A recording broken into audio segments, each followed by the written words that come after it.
take a risk, right? It's easier said than done. We just say take a smart risk. You can walk away and say, hey, I know that's a good idea. You could also be weeks, months, years later.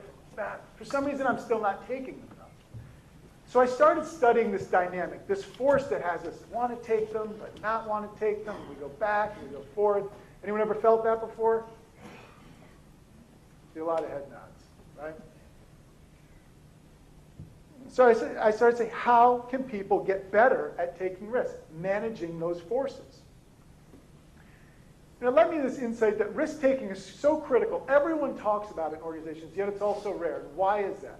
On one hand, we have this idea that the benefits of risk-taking are a requirement for success. It's talked about in vision documents. It's talked about in strategy documents. It's talked about in many meetings that we're in, right? It's going to drive personal progress and growth. It could be personal. It could be organizational. It's going to shake up our thinking. It's going to stoke innovation. It's going to invigorate people. It's going to generate new learning. We talk about things, they make a lot of sense. But there's another force on the other side, the costs of risk-taking.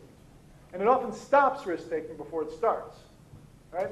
These are things like, as Neil was just referring to, it creates uncertainty, opens possibilities of failure. It requires energy and effort, right? To take a risk takes energy and effort. Exposes potential weaknesses. If I don't risk, people won't see that I'm not particularly good at this, or that the product won't work, or this won't work, or that I in some way failed. And the last thing, it feels uncomfortable, right? So we have these two things constantly warring back and forth, right? Sometimes we eat the bear, sometimes the bear eats us. Which side, right or left, tends to win more in organizational life, individually or organizational life? Cost side. Why is that?